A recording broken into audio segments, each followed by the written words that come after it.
This is Pet Life Radio. Let's talk pets.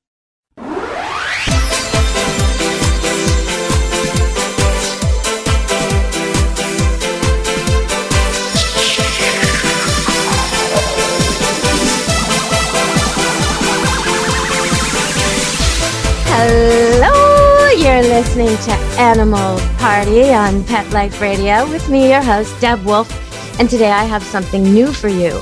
We're going to talk about an organization called Elder Dog. And we've got Linda Osada here to talk about it with us. Welcome to the show, Linda. Thank you.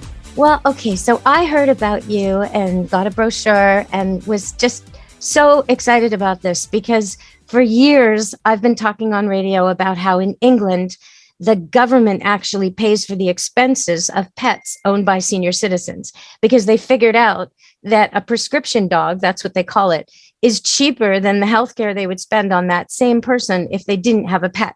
And so you come in this beautiful way, and I just want you to tell everybody what Elder Dog is all about. Wow, that's a wonderful program. I know, if only, right? Oh. But so here in North America, there's a gap. And so Elder Dog, what do you do to help those people, those seniors? Well, Elder Dog does help seniors, but it's certainly not government funded. It's donation based when we get that. But it was actually started by a lady in Nova Scotia in 2009 who found the animal bond so important between specifically seniors and their pets, and just the compassion and the therapy that the dogs provide to the seniors. And we just want to try and keep the dogs with the seniors in their homes as long as possible. Well, why is that a problem? Like, why are seniors faced with the threat of losing their pet? I guess most often is physically the seniors can't look after their dogs anymore. Typically, they're both getting older, not always, but the senior and the dog. The dog still has to go out for walks, has to go outside, and the senior can no longer do that. They become, physically challenged in their senior years, and the dog is stuck inside with them all the time. They maybe can't get out to get supplies for their dog. And we try to fill that gap so that they can keep the dog with them as long as possible. It strikes me that grooming, that would be a big issue, like for the long-haired dogs, the dogs who need haircuts and clips and eyes cleaned and mats on their bums and their tails and their ears. How's a senior supposed to navigate that? And that often is a problem too. When it comes to major grooming, sometimes the seniors have the funds to pay for their dog to groom, but can't get them to the groomer. So that's another service that we would offer. In fact, I do that with some of my clients, is pick up the dog, take them to the groomer. They come home all spiffy, and the senior is super happy. Oh, I bet. And I bet it's the same with the vet, right? Dog needs to see the vet. People have the money, but they just can't with the walker, the wheelchair, the mobility, they're not going to get there, right? That's right. Exactly. We do that as well. Well, we're going to take a break and we're going to come back and talk more about Elder Dog. Stay tuned on Animal Party, Pet Life Radio. Take a bite out of your competition. Advertise your business with an ad in Pet Life Radio podcasts and radio shows. There is no other pet-related media that is as large and reaches more pet parents and pet lovers than Pet Life Radio. With over 7 million monthly listeners, Pet Life Radio podcasts are available on all major podcast platforms, and our live radio stream goes out to over 250 million subscribers on iHeartRadio, Odyssey, TuneIn, Stitcher, and other streaming apps. For more information on how you can advertise on the #1 pet podcast and radio network, visit PetLifeRadio.com/advertise today. Let's Talk Pets on PetLifeRadio.com.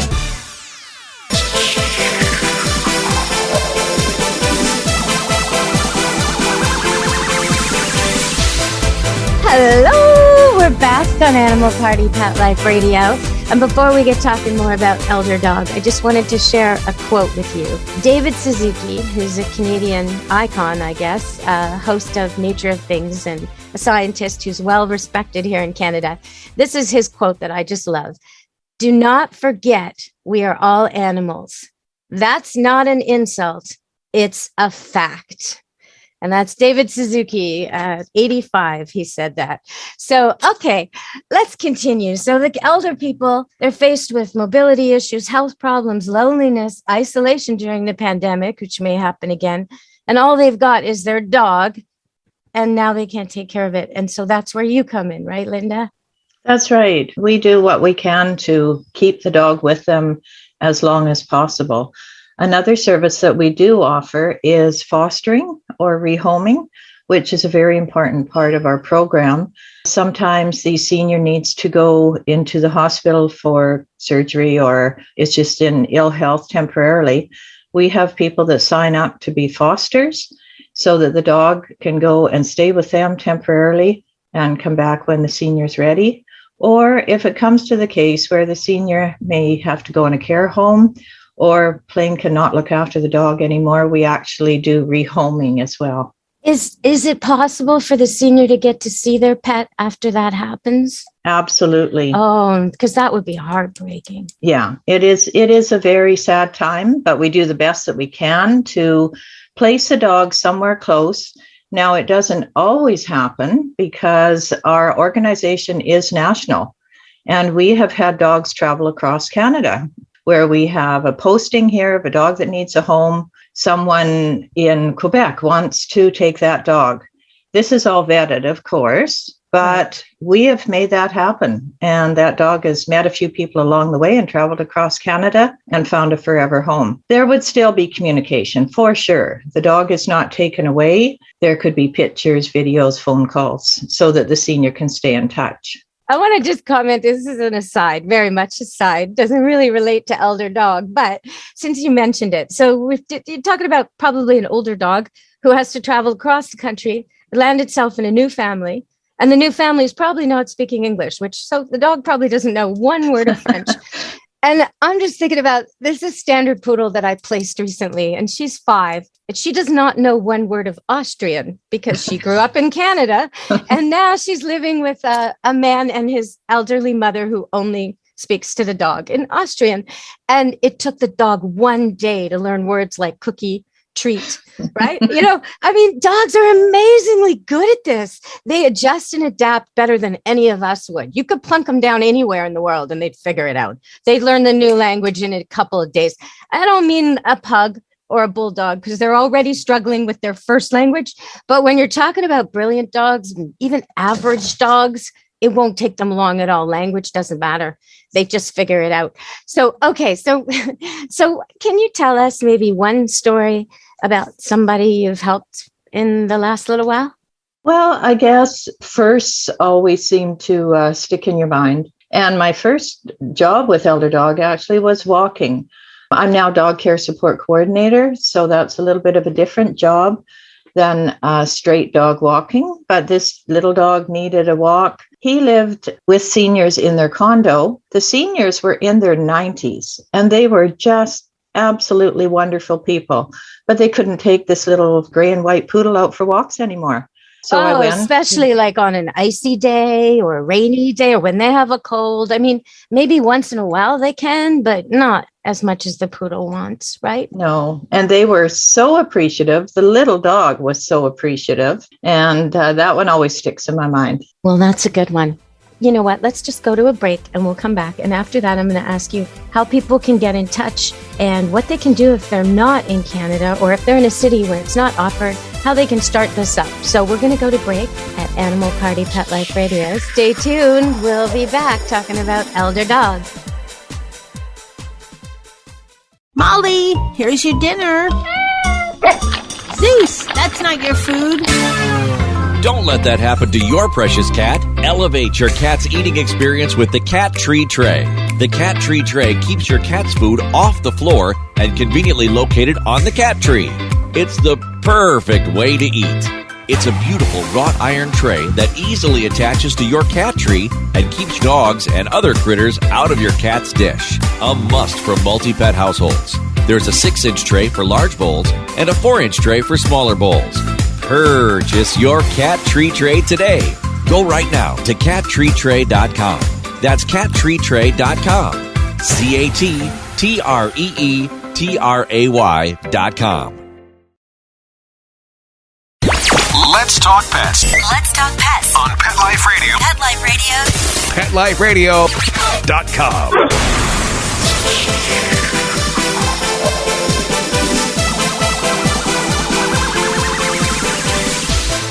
Hello, we're back on Animal Party, Pet Life Radio. There was something amusing. Okay, so in the news, they said that the top 50 places to go in the world, and they named them. And only one Canadian destination made the list, which, irritates me because our country is so amazing. But okay, they picked Tofino. Beautiful place. Got to give them credit. Amazing storms, beautiful beaches, all great. But Tofino is in the news recently for something else, something animal related, which I just think is it's just so interesting. They have fish farms there. And they're very political. Some people think that there shouldn't be fish farms because they're salmon from another place, the Atlantic type, raised in these floating tanks that are in the ocean. And people are always worried about diseases and whether they'll spread to the natural population. So there's a lot of politics involved. But anyway, there's some big fish farms there, and they have these Atlantic salmon floating in their tanks. And I saw the best footage of sea lions. Because you know what? Those tanks aren't anything to deter a sea lion. That's like trying to keep a bear out of a plastic garbage can. It's ridiculous. Sea lions are in there having a ball eating that salmon. So that was an interesting thing about Tofino I just wanted to share with you. Sometimes our best efforts at thwarting animals just don't work. When you're in their element, those sea lions, they are masters of their domain, and they are not going to be kept away by some little string nets. Anyway, so that's a lesson to be learned for Tofino. But if you do go there, because it's a beautiful place, you have to drive a long way through forest to get there, and you get to this beautiful, beautiful ocean vista and lovely beaches and windswept. It's just gorgeous. There's a boat ride you can take to a place where you can hike for 2 kilometers on a very easy boardwalk and get to some natural hot springs. And I highly recommend that one. So if you're going to do it, do that. And you will probably see sea lions, and you will probably see amazing things on your way. All right, so let's get back to the show. We've got Linda, and we're talking about Elder Dog. And, you mentioned a few cities. So can you tell us where you are and maybe where you'd like to be, that people could possibly start something and connect with you? Well, Elder Dog, as I said before, is their home base is Nova Scotia, but I'm here in Maple Ridge. Which is in BC for everybody. So that's like saying the home base is Maine and we're over here in California. So clearly we can branch out, which is great. So where are you looking to start new chapters? We are forming chapters in the Lower Mainland here. What we call them is pods, PAWD. Okay. So she's talking about Vancouver, British Columbia. That's where they're going to be forming new chapters. Okay. We have a large amount of dogs in the Vancouver, BC area, but we're dividing up that into separate areas, such as Maple Ridge, Langley, Surrey, and we need help in all those areas for our volunteers. That's where our focus is right now, is here in BC. We also have the island and in the interior as well. So what she's talking about there is Vancouver Island, Victoria, and also the interior of BC, so the Okanagan Valley and other places in our province. What if someone out there is listening and they're, I don't know, Winnipeg, Saskatchewan, something like that, or maybe they're even in Maine or California, and they think, you know what, we've got old people, we've got dogs who need care. How can we connect? Is there a way they can hook up with you? Well, we are Canada-based. Okay. But if they wanted information to start somewhere else, our main contact is our head office in Nova Scotia, and that is elderdog.ca. That's our simple website, elderdog.ca. There's a national phone number that anyone wanting to get more information, I can give you that if you like. Is it like a 1-800 kind of thing? 1-855. Oh, yeah, for sure. Give it out. Yeah. 1-855-336-4226. Oh, perfect. And that's our head office back Eastern Canada.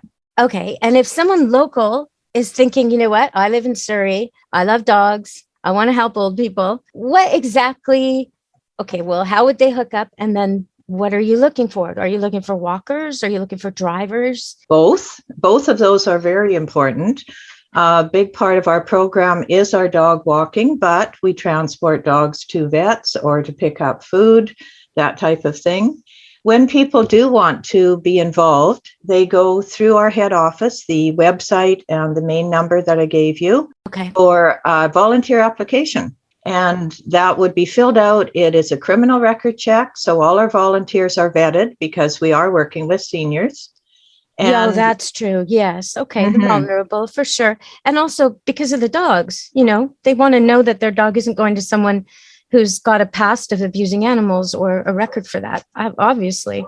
That's right. We do wear photo ID, an ID tag from Elder Dog. Once you're approved, you get photo ID that the seniors can see.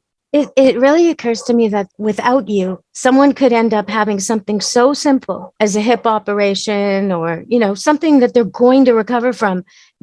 Something maybe where they even need their dog, like heart surgery, where you're 8 times more likely to be alive a year later if you own a pet than if you don't. Something that, they need that dog.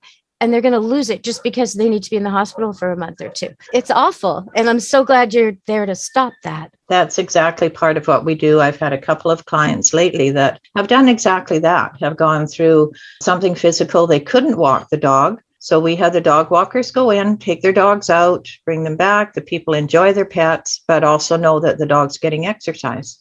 So good. It's so good. Okay, well, let's give that number out one more time, that 1-8 number. 1-855-336-4226 or elderdog.ca. Thank you so much for joining us today, Linda. Is there anything else you'd like people to know that maybe I didn't get to? I don't think so. I think as far as dog walking, which is actually my focus, if people love dogs, all sizes, we have large and small, and also want to get their exercise for themselves, it's a really good way of doing that, plus hooking up with some really wonderful seniors. Oh, that's so nice. Thank you for joining me today, and thanks to everyone listening to Animal Party Pet Life Radio. From me and from Linda, be good to your animals. Let's Talk Pets, every week on demand, only on PetLifeRadio.com.